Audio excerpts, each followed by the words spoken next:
I'm Frank Kernick, born and raised here in Canmore, Alberta. Matter of fact, right on this property. The history of Canmore is very important to me. How Canmore became, for BC to become part of Confederation, we agreed to build a railroad across Canada. And when Donald Alexander Smith came into Canmore, he was the one that said, "Look at these big mountains," and remind him of King Malcolm III of Scotland. So Canmore stands for Big Head in Scottish, and that was his nickname, and so that's how Canmore's name became. So it was really a major railway town first before it became a coal mining town, and a lot of people don't know that. When the mine was active in the late 1800s, they had a brass band, and the brass band wanted somewhere to practice. And so the mine gave them some land that they could build a log building on. They called it the Canmore Opera House because for some reason they thought it was funny, and it never had an opera in it. It was basically a community hall for the band. Anyways, in the 60s it was abandoned and it was been almost to ruin, and that's when they were starting Heritage Park in Calgary. And they heard of the Canmore Opera House, thought it'd be a great addition to Heritage Park. They basically almost had to take it apart because a lot of the logs were rotten to rebuild it. While they're doing that, my landscape architect, Brian Baker, was involved in that restoration project, and I told him I wanted to do the replica of the Canmore Opera House, and he was smart enough to go to the job site there and take a couple of the original logs that weren't being put back into the building and brought them out here for me to put into the building. So on the front of the Opera House, you'll see a white log inserted into a new log and a little bit of the Opera House back to Canmore. So my grandfather I was named after Franklin John Kernick, and he met my grandmother Georgina, who was their school teacher in Irricana at the time. They drove out from Irricana for their honeymoon, and they went to the Banff Bowl Falls. Coming back through Banff, they happened to stop in Canmore and heard of this dairy farm that was for sale.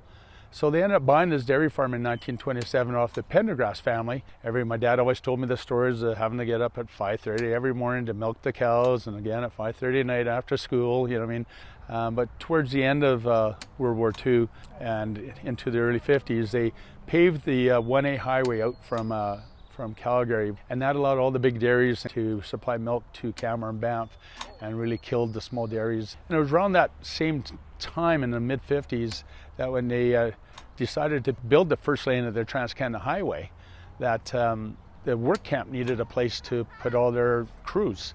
And the dairy farm where the barn used to be had a big field, and they rented the field from my dad and my uncle, and they put up a power pole, and my dad and my uncle went, "Hey, this might be a good idea." And that's when they went and borrowed some money to put in the first 15 mobile home sites.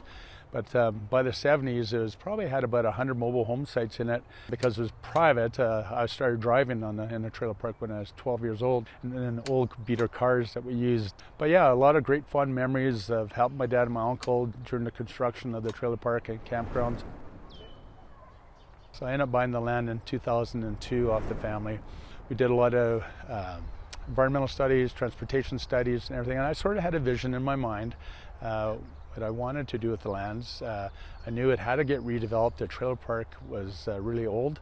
All the services were falling apart and leaking. The mobile homes and the trailers that were brought in here in the 50s were really tin tents and falling apart and full of mold, and it needed to change. The goal was really to pull all the development away from the creek's edge and give that back as environmental reserve and replant it, revegetate it to protect the health of our creek. And you see some deep holes in the creek with logs in it, and that's a little story from when I was a kid.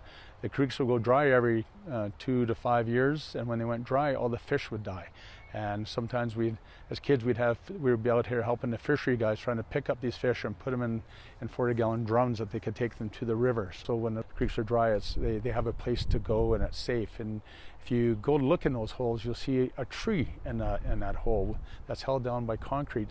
And that's also given some protection from when it is dry and there's a lot of fish in there that the birds can't get at them. They have somewhere to hide. So we tried to do so many unique things and everything to just really help the creeks and the environment and make our buildings and our development the most sustainable it can be.